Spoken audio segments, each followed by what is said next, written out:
When we last saw the 1-Up Turbo Truck Series race, it was at Talladega Superspeedway a few weeks ago, and back then, everyone thought that was the wild card race that everyone would fear the most, and it certainly was, but I don't think they had any idea what was coming up next, because this week, we are at the Illinois State Fairgrounds, the Springfield Mile, the one and only dirt race on the 2024 1-Up Turbo Truck Series season, and this could be just as big a wild card, if not an even bigger one, than what we saw at Talladega 2 weeks ago.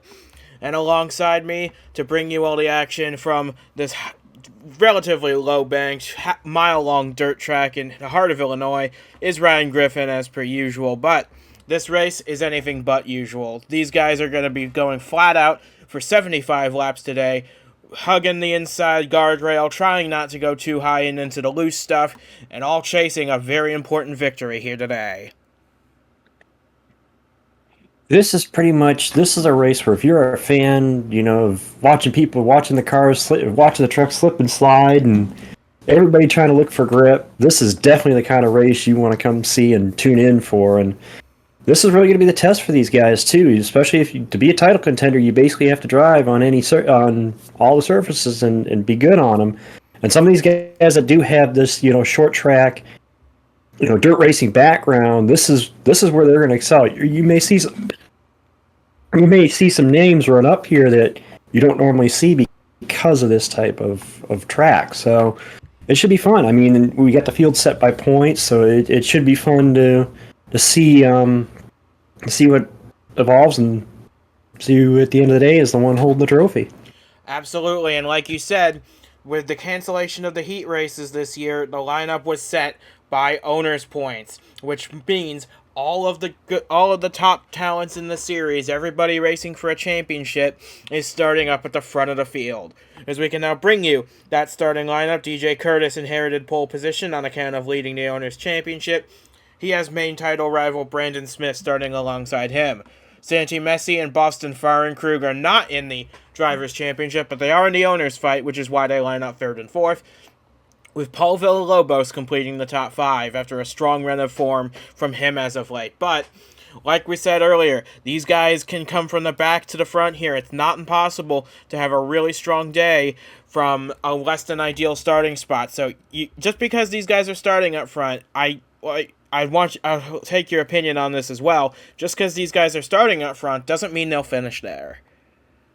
That's true. It's nice to have a starting spot up front. And trust me, you ask most drivers, including myself, you'd rather start up front.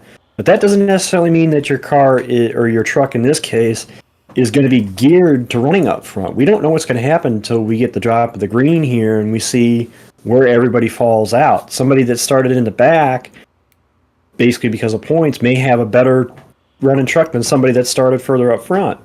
So yeah, just because you're guaranteed, you're starting up front does not necessarily mean that's where you're going to finish. And you also have to take into account any issues you may have, or having an issue on a pit stop, or something that can take you out of that running order. So while it's nice to be at the front to start with, you may be able to avoid some early chaos, but in the long run, you get your team still got to keep you up there, and you still got to do your job. You can't just lay back on the fact that you're starting up front.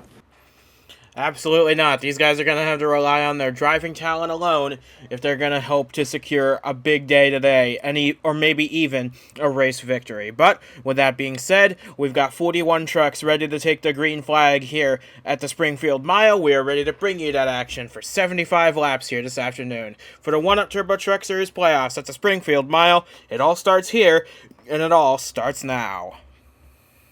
Getting set for a big day here at the Springfield Mile. The two championship contenders on the front row, getting ready to give us a grandstand showdown here at Springfield. The green flag is in the flagman's hand. They're waiting. It's out. We're underway at Springfield. Looks like Kurtis is going to get a good jump off the line from the inside, and he might bring Santi Messi in the 8 with him, although I would not be surprised to see these guys duck out 3 wide already, and look at that, they already have.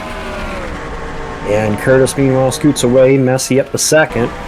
Paul on the move, the 66 on the move down up the inside with Gutierrez right behind him. Again, all the title contenders, because of the way the starting order was set, all up here near the front, so they're all trying to take advantage and trying to get up here and lead laps, which it'll be Kurtis to lead the first lap. And that's a bonus point for him, and he really needs those to stay ahead of the 15 of Brandon Smith. So very important for him, as we've got trouble already in the midfield. It looks as though 3 trucks involved in an accident in turns 1 and 2. Samantha Jade, Corey Hayes, and Jojen Stoyan will bring out caution for the first time on the second lap.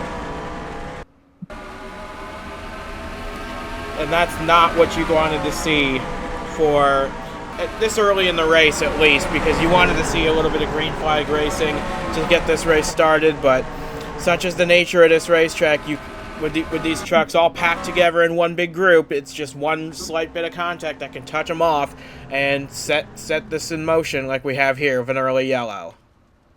And it's unfortunate, that's the thing when you have the field all bunched together and on a track here where grip is at a premium and everybody's kind of fighting for one groove.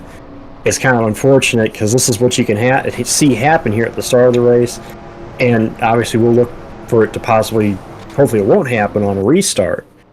But it's kind of unfortunate to see these guys, they come down here, you prep everything, and it's over before you complete the second lap of the race, and it sucks. A couple of guys will continue on. We'll see if anybody was really severely hurt from it. I think they'll all continue on. It looks like, but not ideal situation for any of these guys. Samantha Jade was the highest placed of those at the start.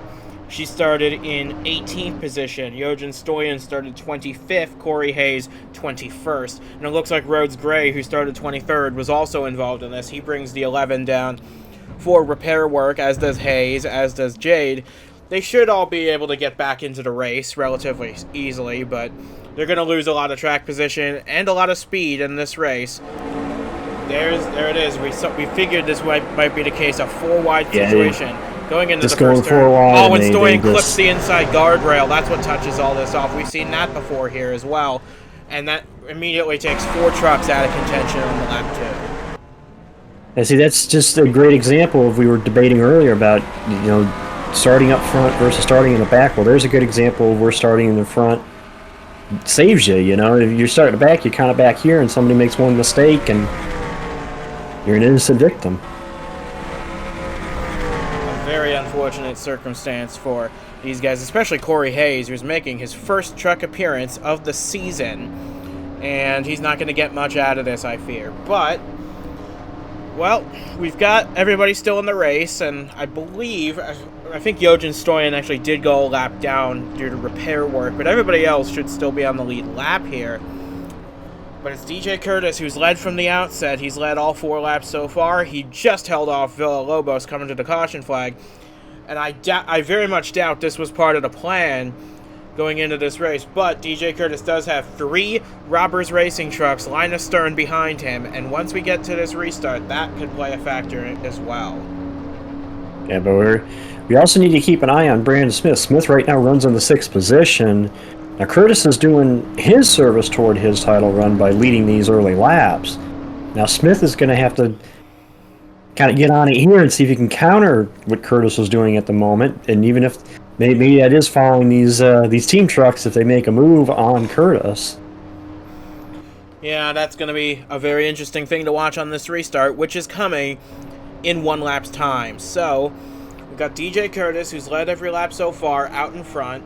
Villalobos in second, has put on a great run so far here as well. Gutierrez from, I believe, 7th on the grid. He restarts 3rd. Cameron Lassard started in 9th today. He's 4th. And Jacob Miller was outside the top 10 entirely, and now he finds himself in the top 5 ahead of Brandon Smith. But the main thing I'm going to be focused on this restart, will the 7 truck be a liability to those chasing? We'll see. We saw what happened when the 7 truck tried to run the lower line there in the second lap. But again, I'm not making light of that. It's just that's where he was. But we'll see what happens on this restart. Again, they made it almost 2 laps. We'll see if we make more than 2 laps after this restart. Yeah, and the thing about that move Stoyan made is that was with a fully intact truck. Now he's got damage, so going to be very interesting to see if he's able to keep up or not. I'm not sure, but we're coming to the restart right here. Pace truck is off. Kurtis ahead of Villalobos. Gutierrez in third. Heading into the restart zone we go, and the green flag is back out. We're underway once again, and Kurtis gets a great launch once again, but I think Stoyan might be a bit of a roadblock because everybody's ducking to the outside around him. Everybody's like, hey, well, I seen the teammate pounced on his teammate there. Gutierrez pounced on the 00, although I think that might have been the opposite way around. And now the 83s, we still have a battle for positioning here going on here. We're also keeping an eye on that 15 of Smith and seeing if he can gain anything on this restart, as we may have a battle for the lead. The 66 all over the back bump of the 22, and he might get the lead here off of turn 2. Dives it down the inside, does Villalobos. He's had a fantastic run of races as of late, staying in with an outside chance at the championship as well. And if he can lead this race early, that'd be a great way to keep himself in the hunt for this championship. He comes out of turn 4 with the race lead, give the lead to Villalobos, but just barely at the line. I've said it this season, and even specifically in the playoff races, it's like everybody's got, you almost got to think of the playoffs as like a boxing match. Each race is like a boxing match. You got to match your opponent blow for blow. And right now that's what the 66 is trying to do to the 22 here, as Kurtis is going to, here comes his right hook back, so to say, and trying to say, hey, you may have me against the ropes, but I'm gonna fight my way back.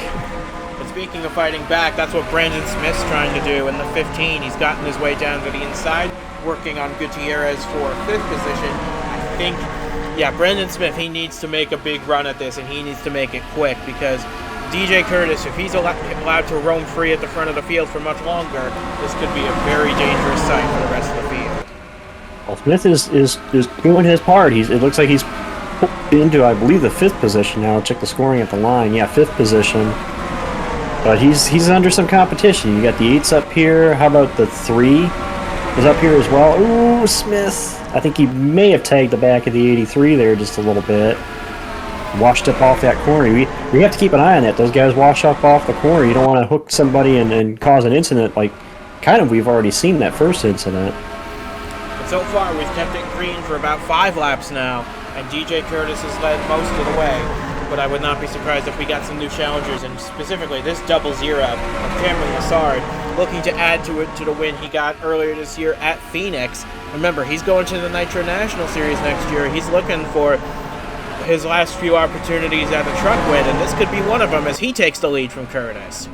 He had a great run there off of turn 2 and kind of rode it all the way into turn 3 and carried that momentum to be able to get the shot here at Kurtis. He hasn't cleared him yet. I think he's going to clear him here off of 2. And how about the 83 as well? Going to move into the 2nd position. Yeah, in fact, all 3 of the Team Duke trucks are lined up on the inside. And how about that green machine in the line as well? Nate Champion in the 86. He started back in the 19th position in this race, but the Frenchman already trying to find his way to the front. He dives to the inside to make it 3 wide for 3rd place going into turn 1. They're 3 wide, and they're going to be almost 4 wide off turn 2. Oh, and contact between Kurtis and the 8. Yeah, Kurtis got squeezed into the outside wall by Sanji Messi. That is going to cost him a decent number of positions on the racetrack, and critically, one of them is to Brandon Smith, who's found a place to ride for now. But yeah, that was a bit of a naughty move by the 8 truck, and Kurtis is going to pay the price for it now.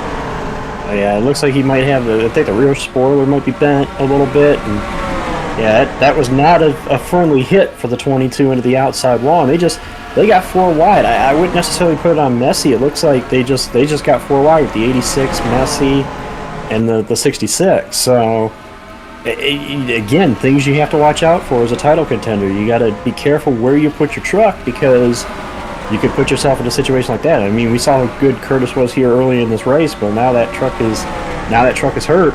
And he's just trying to hold on to spots right now, while Brandon Smith is just casually running, currently scored in the 6th position. I think he's battling for 5th at the moment, but we'll see what Smith... This is the opportunity Smith needs. You know, Kurtis had that little issue. Now he's got to see if he can capitalize it, see if he can get to the front. And meanwhile, Nate Champion has taken the lead of the race. It's only taken him about 16 laps to go from 19th on the grid to leading this race. And there is Brandon Smith right there. He's going to try and tuck in behind the 66, follow him past the number 3 entry, who won Michigan, remember. and it's had a strong run of form as of late, but strong runs of form mean nothing here because it's so unpredictable at this race. It's a lot like Talladega, except it's a little easier to stay up front once you get there. It's just a matter of hanging on for dear life on these very slippery corners. I think what's amazing too is seeing the three wide action that we're seeing too. Three and double wide is, you know, everybody's looking for a place to try to make positions and try to find grip and try to go fast. And I mean, as you see, man, these guys are all over the place. I love it's fun to come watch this race and enjoy it, and the fans are loving it too, as we see this great battle going on still between the 86 and Lassard here up front. Yeah, Nate Champion, of course, looking for that maiden Truck Series win. His best result was third, and I think that's happened a couple of times this season. But he would love a race win because he knows his future with this team is secure. They're downsizing to focus on just this truck for him. And he's doing a really good job proving to them that he was worthy of that signing by leading this race and holding off some proven winners like Lassard and Andre Anzac. And Anzac, of course, as we've already stated, won 2 races ago at Michigan. So there's a little momentum on that 3 side. They've been to victory lane here recently, so they definitely want to go experience it again. And obviously here comes, look at this, almost 3 wide for the lead off turn 4. As here comes Smith, as we said. Smith and Pujols is going to make it 4 wide. Settles it back down to 3. This is not going to last very long at the rate they're going. As Champion hits the wall, they're about to go 5 wide down the back straightaway. They settle it back down, but this kind of pack racing, you can only imagine they're racing on borrowed time here. They're running like this, and I think what the amazing part of this whole thing is this isn't a super speedway. This is a dirt track, and they're running 5 wide, or attempting to run 5 wide. But we've got to be careful here. Browning moves up the track. He might have clipped that barrier. They're going 4 wide up into the wall. They make contact and they touch off a big wreck.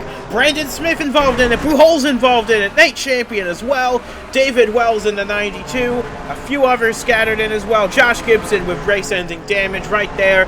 And Reggie Fogelman as well. This is going to bring out caution for the second time.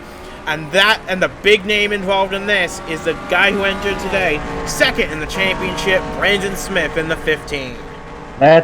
We're not even quite a third of the way through this race yet, and we've already had our top 2 title contenders have incidents.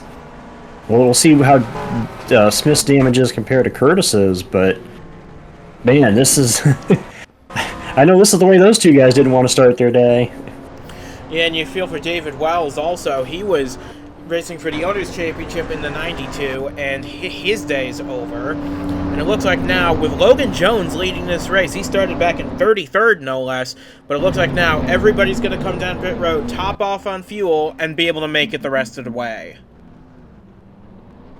Obviously, we're going to see a couple of these trucks stay a little bit longer for to check out damage repair, like the 15, like the 22. Yeah, and this contact in the pits. Yeah, with the leader, I think. This pit lane is very narrow, and you'll see that a lot here as guys try and duck in and out of their pit boxes. So, not really surprised to see that, but it is a bit concerning for the 84. But he does win the race off pit road regardless, so that's a positive for him. Yep, that's where it starts. Justin Browning. Actually, you can see there was even pinballs. The 83, just slammed the wall there. They got spread out like that, and then they came back together. It looks like somebody just slid and took a bunch of them with them, and it's unfortunate, the thing is though, for everybody else, like the 66 and some of the other ones that were up there. Gutierrez, this is their opportunity now, because you got the top 2 in points, just had an issue trying to gain points, and we'll see this again. This is looking with Anzac. Yeah, keep an eye on that bright yellow number 9. Yeah, he just hits that guardrail on the inside. That's what sent Miller into his spin. And then coming out of the corner, they all just go for the same piece of real estate. Buchholz starts to slide up, and Anzac just hooks him. And there's not much that Anzac could have done in that. There's not much she could have done in that situation. Buchholz just slid up the track a little bit, and Anzac, there really wasn't. It looked almost like she probably tried to let out of it, but there's not much you can do in that instance. And you also got a feel for the 86 right here, Nate Champion. He was driving a phenomenal race today. Led 4 laps of it. but now he's going to be on the back foot for the rest of the day, and that's a shame because, like I said, he was doing really well. But back at the front of the field, with the lights now going out on the pace vehicle, it's going to leave us in the hands of Logan Jones, who, like I said, started 33rd today, and it's only taken him a third of the race to make his way all the way up to the lead. We'll see if he can hang on to it, but he's got some really fast company behind him. And what's really what we need to watch as well here, that's not only are we talking title contenders, that's you guys that were up near the front, leading this race that had issues. You had Kurtis had his issue when they were 4 wide up front, when he slammed the wall, or slapped the wall, and then Miller getting caught up in this, or Smith getting caught up in this. Yeah, he restarts while he was up front. Yeah, so he restarts 26th. He's got it all to do now.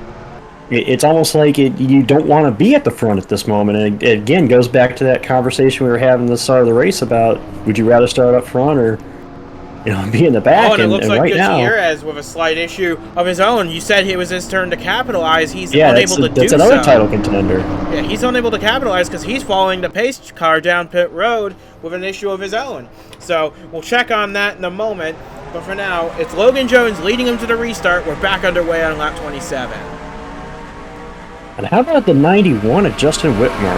Whitmer started P6, but now he's another title contender that's got an opportunity here at the front, as long as he doesn't get caught up in the messes of what we've seen so far. So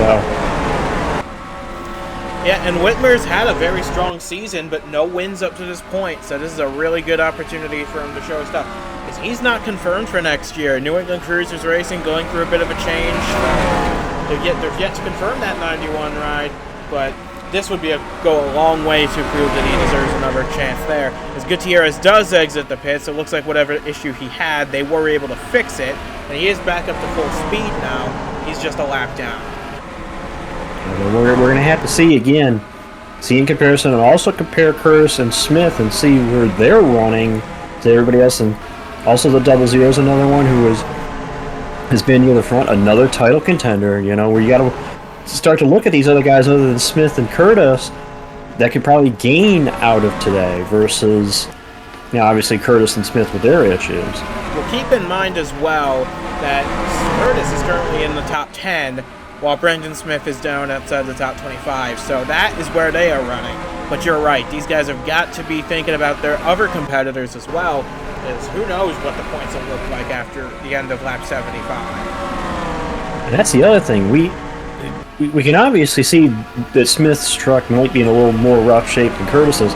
We haven't yet seen Kurtis's truck here in enough of a the see how bad his damage is. So, yeah, he may be running top 10 at the moment, but it depends. If that truck starts to get worse as the race goes on, he may lose even more spots, which gives more of an opportunity to a Whitmer, to a Cameron Lassard, somebody that's up here that can take full advantage of leading laps and maybe leading the most laps. Right now, this is the biggest lead I think I've seen anyone have so far this race, and Justin Whitmer is pulling away. He's got about a half-second lead now over the battling pair behind him. Yeah, it is over half a second now between Lassard and Andrew Lyons, who started this race quite a ways down on the field in 20th. So good run from the 78 forming here. But look at this, more 3 wide going into turn 3. I've noticed this is not as much a trouble corner for these trucks as the first turn is, but you never know who can strike where. Well, Kurtis's damage, they must have done something here out of this pit stop, because this 22 has actually come back to life.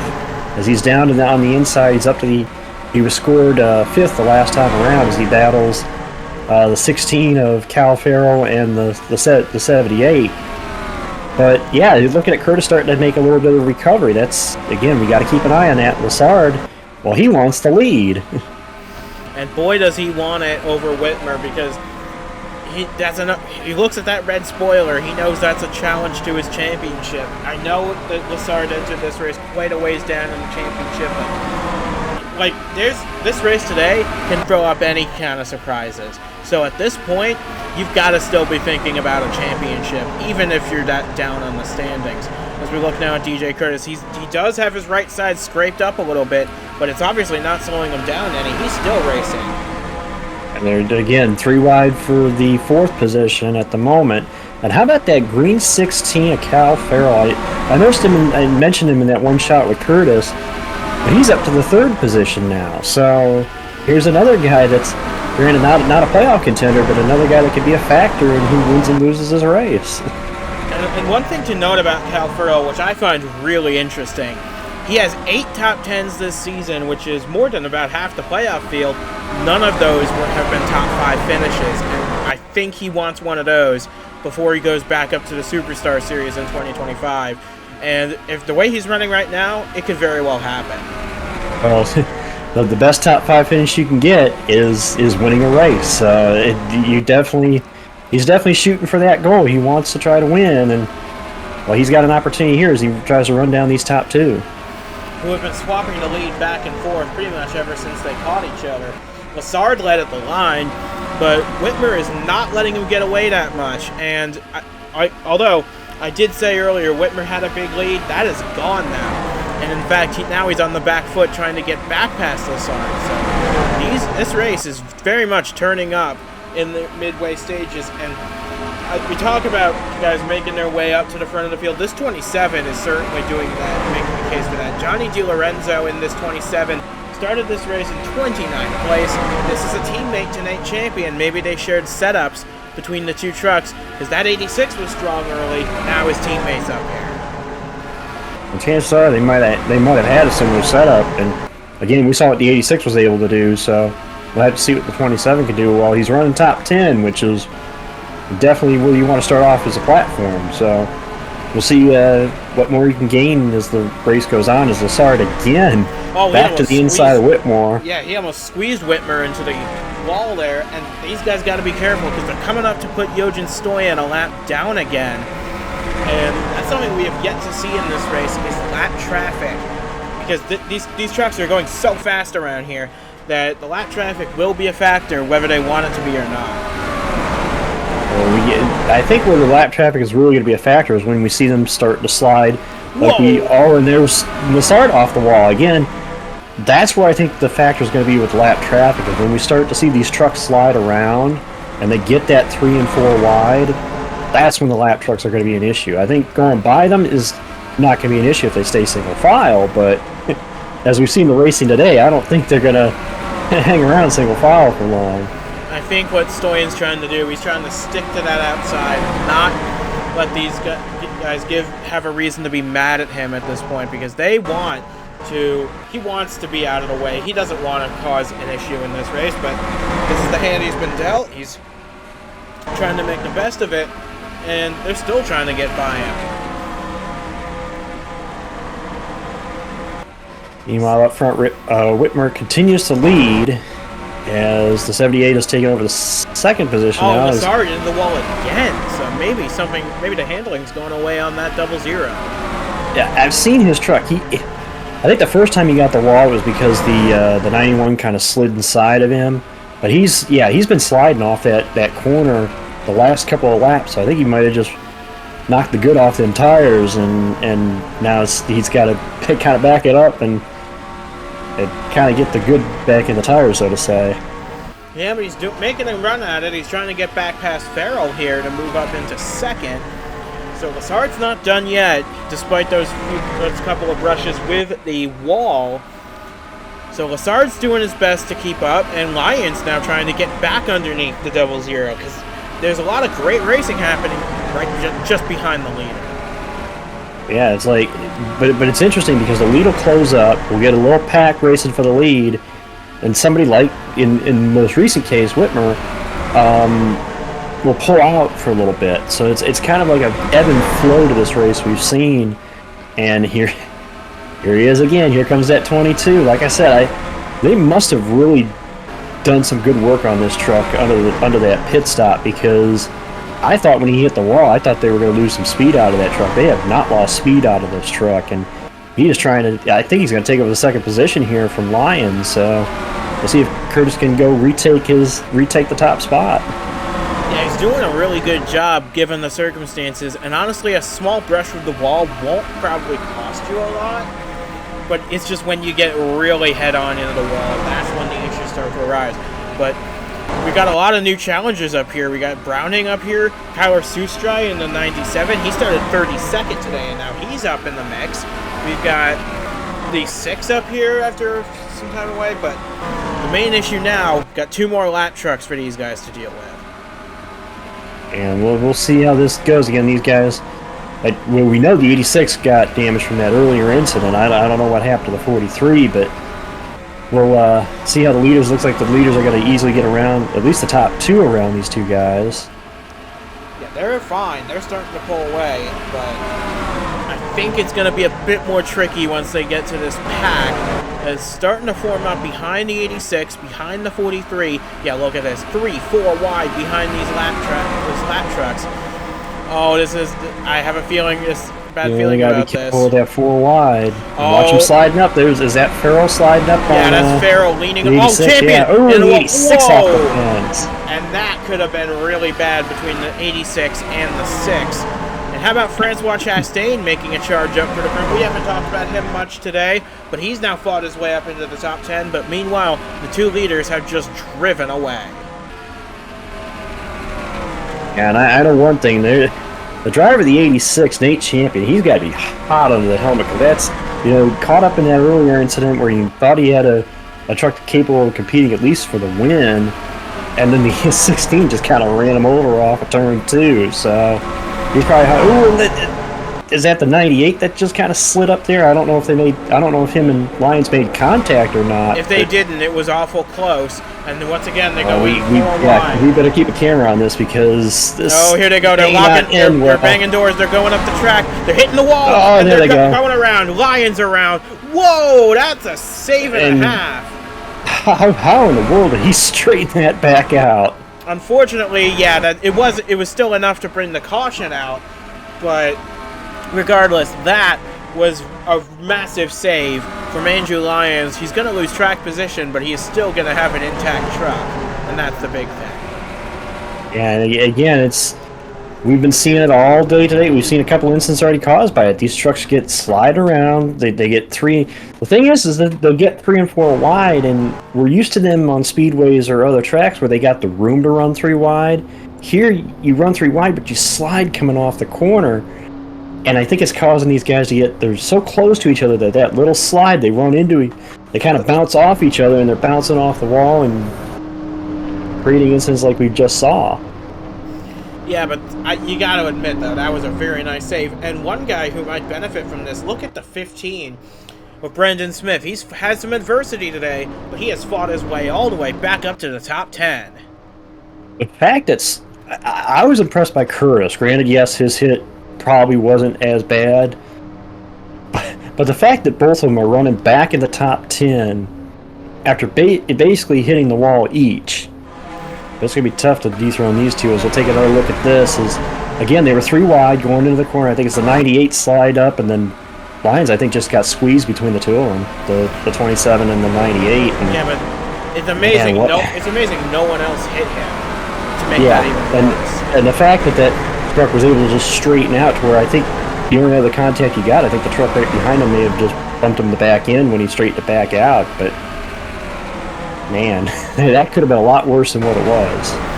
Absolutely. So Angel Lyons lives to fight another day, and at this point, Angel Gutierrez will get the free pass in this race. So that's good news for him. He gets his lap back, and now he can try and make a charge up for the yeah, I was gonna say that's another title contender that ran into issues that might have a chance to recover. Yep. So we've got all the title contenders aside from Alex Sanvital on the lead lap. Got 9 playoff drivers still in contention, 8 of which are on the lead lap. So who knows how this race is going to play out from now to the checkered flag. We're coming up on 20 laps to go, and we know everyone can make it to the end of the race from here. My question now becomes, does anyone have anything for this 91, who I believe to be the dominant truck of the day? I think so. I think there is. Granted, Whitmer has proven that he's been able to get back to the front when he's been passed. obviously that great back and forth with the 00 of Lassard, but it's going to be interesting here because as we see, you can get 3 and 4 wide. We've seen issues from the front. You know, people at the front getting caught up in deals when they go in 3 or 4 wide. So I wouldn't necessarily say that the lead is the safest place right now. But it'd be interesting to see, especially see how much more of a comeback Kurtis and Smith, especially Smith, can have. And yeah, they can salvage their days after, going after doing a little wall riding. Here's one thing that's also going to play a factor on this incoming restart. We've got 3 lap trucks now to the inside. We got the 43 and the 86, which, okay, they're fairly on pace compared to the leaders, but then that 7 truck back there, he is definitely not. So we've seen it before, cautions breed cautions, but with these 3 on the inside, who knows? I'd be more concerned about the trucks that are going to keep pace than I would be about the 7. I'm worried about the 43 and the 86 because that could put Whitmer and Kurtis and some of these others in that outside groove, which we've seen in these incidents. That's what can get you caught up in these incidents, is the groove you're running. So we'll have to see how that affects where they run as we come back to the green here. Coming to the restart once again on lap 55, 21 laps to go. It'll be Whitmer ahead of Kurtis, leading them to the green flag. We're back underway once again, and Whitmer gets a good jump on the field. He's going to lead them clear into turn 1. Kurtis might try and get the advantage as well. Sustrad going to follow through. Very curious to see how this is going to play out.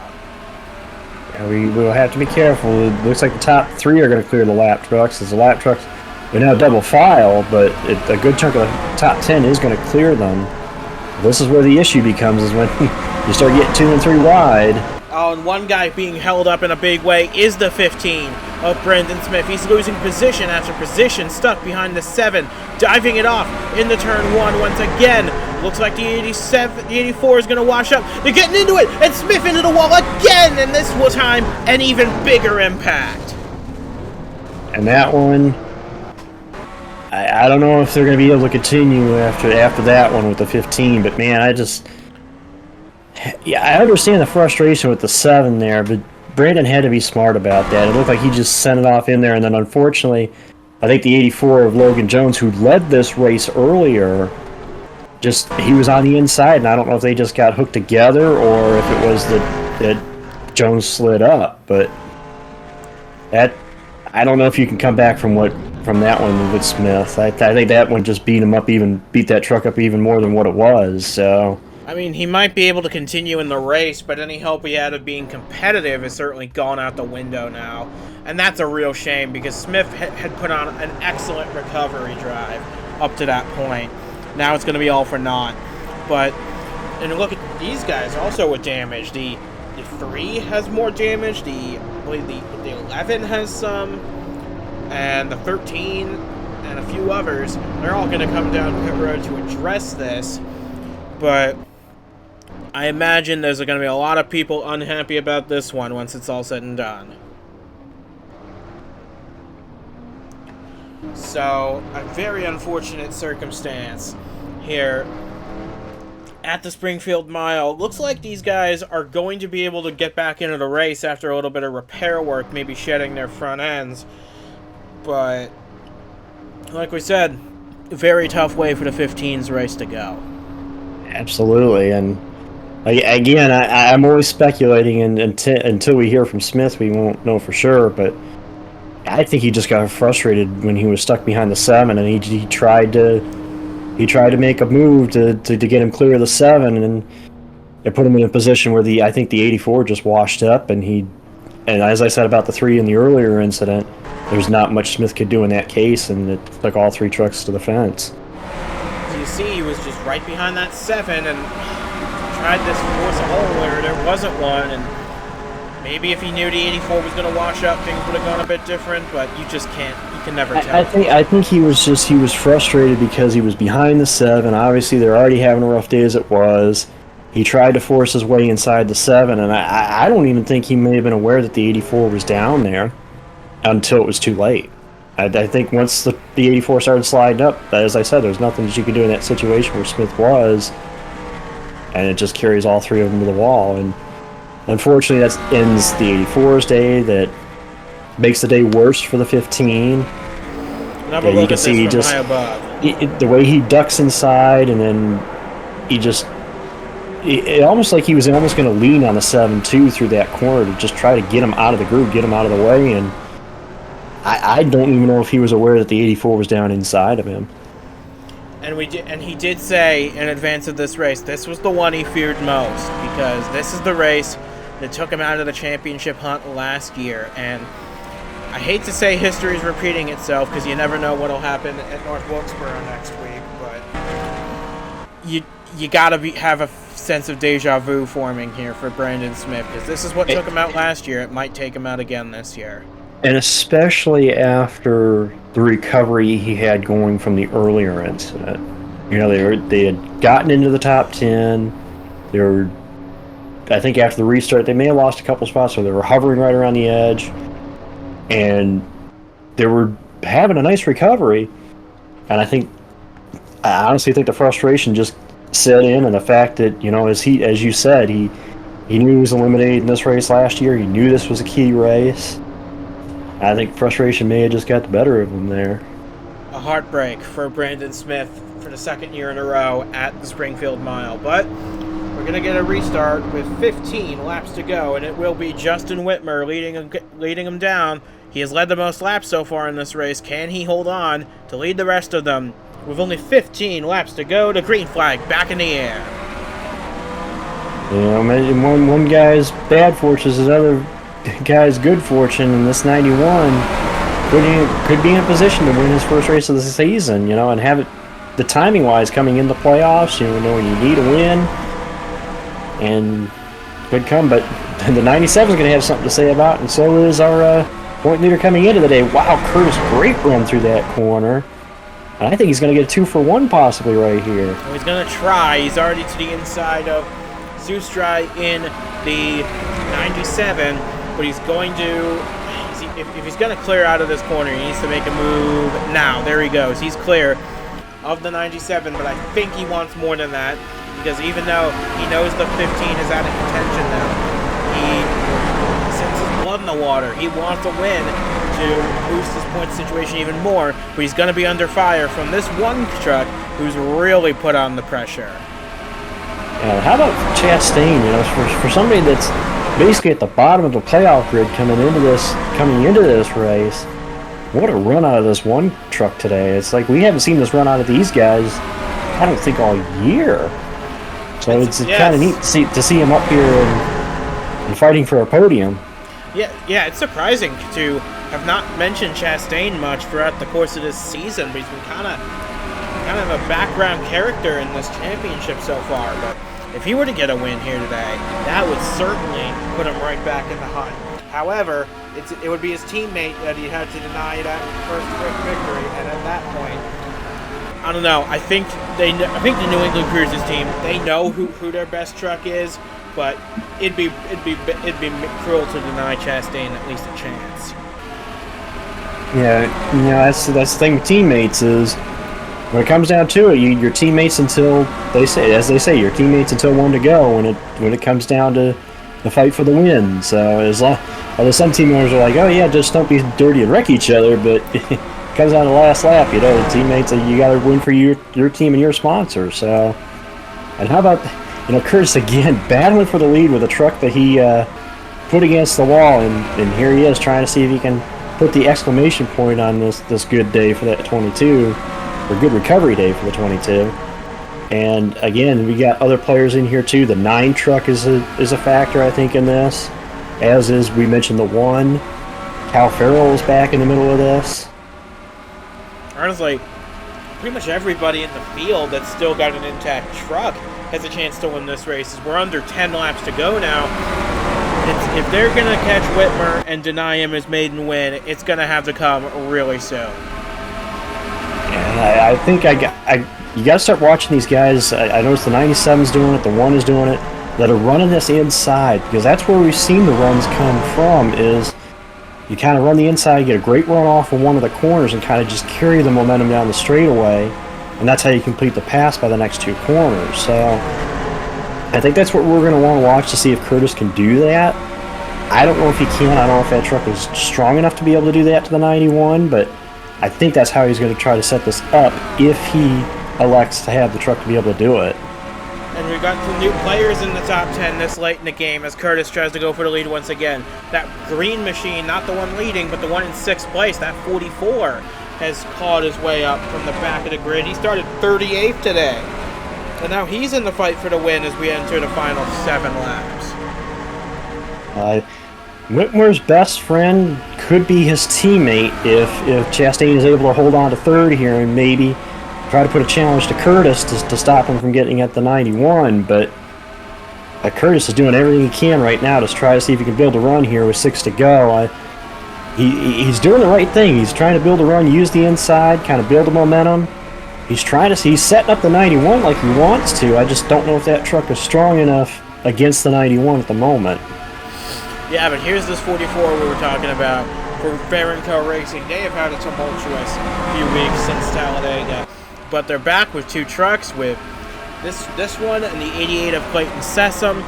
The 88's a bit further back, but this 44 from 38th in the starting position is putting on an excellent showing here. And I think at this point, I think it's a battle between Whitmer and Kurtis, although the rest of the top 5 is kind of closed back to these guys, so they can still play a factor as we'll come to 4 to go.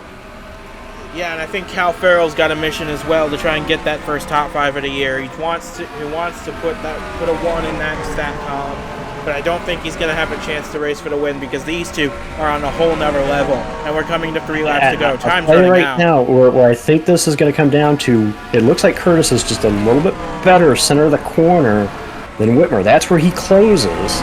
I think if he can get enough to where he can get a fender inside, I think he can get him, but it's going to be a matter. He's only got 3 laps to try to set this up. So, as you can see, he's trying. He's running a little lower each time on Whitmer, and he's trying to get. He just needs a little bit of a run off the corner, just like that. And Whitmer got the wall. It might be the opening. Yeah, but Whitmer's powering through it, and he clears the 22 once again, coming to 2 laps of racing to go. This is far from over. That's I think the difference. Kurtis, I think, is a little better in the center, but Whitmer can get that power off the corner. I think that's what's going to allow the 91 to. I think Whitmer's going to go on to his first win here. As long as he keep putting that power down off the corner, I think he's going to be able to get Kurtis here. We're coming to the white flag right here, and Justin Whitmer has come so close on many occasions, but this has been a day he'll always say has been his most dominant day. Coming to the white flag right here for the 91 team. The white flag is in the air for the 91. 1 lap of racing to go. Kurtis is going to. He better watch because I think he could get a challenge for this 9 behind him. I think Whitmer might be okay. Oh, but we here. got a caution on the racetrack. That makes it redundant. It's Johnny DiLorenzo. It's Henry Brown. That puts us under the yellow for the final time today, and a bit of an anticlimactic way to end this one. Yeah, that's well, I said it before, a win is a win. It doesn't matter how you get him, whether it's under green or under caution, but obviously Whitmer showed his dominance in the number of laps he led, so I guess you really can't take that from him, even though his maiden win, or the first win of the season is going to come under caution. He'll have led 46 laps today at Justin Whitmer, far more than anyone else. And for the first time in 2024, New England Cruisers Racing is going to victory lane, and it will be Justin Whitmer getting them there. First career win for the rookie driver, and boy did he have to earn this one, holding off some of 1UP's finest to get it. Yeah, anytime you hold off the series point leader, you know you're doing something right. And again, I got to tip my hat to that 22 team to get that truck back in basically race-winning, contending shape. I mean, they had a shot all the way up to the end there. So, yeah, you got to give credit to that organization, that team, and attaboy to some of the other people in the top 10. The 9 truck that finished in the top 10, the 44, the 1 who we haven't talked about this season. They get a top 5 finish out of the day, so it's a good day for both team trucks, the 91 and 1. Absolutely, but I'm sure he would have loved to take the checkered flag at full speed, but there was a reason to put us under this yellow flag in the first place, and we will bring you that replay fairly soon. But for Justin Whitmer, this has been a long time coming, and I think this is going to prove once and for all that he has earned a second season at that team. But for Brandon Smith, oh man, P30 in this race, that is going to drop him a long way behind Kurtis. And for Smith, it's like you're going to just have to go out there and try to win the remaining races and see where the cards fall. But it's unfortunate. You think of the one that could have gotten away. Yeah, but if Kurtis ends up blowing an engine or having an accident in one of those last 3 races, you just never know. But we'll get you a replay soon of what happened to put us under this final caution of the day. So here's where the 27 was running. Oh, the 70 had an issue, and the 27 just had nowhere to go, plowed into the side of him. He kept on going, but that wasn't enough to bring on a caution, although I think the 70 back there is still stopped on the racetrack. That is probably what put us under the yellow. Sitting there on the racetrack is definitely a reason for them to throw the yellow. Even though we were in the last lap, you put the truck was sitting right there just by the start finish line, so they had to throw the yellow there to keep these guys from running by them at full speed. So. Yep, but I don't think that's going to change the spirits of the New England Cruisers racing team. They get 2 trucks in the top 5, one of which in victory lane. So, with that being said, from Ryan Griffin and from myself as well, we say goodbye from the Springfield Mile. What a fantastic race once again. This is going to be a great one for the New England Cruisers team. I'm sure of it as well. We'll see you again next week at the North Wilkesboro Speedway for the third to last round of the season. Congratulations to Justin Whitmer, though. First win as a driver, and New England Cruisers Racing's first of the season as a whole team.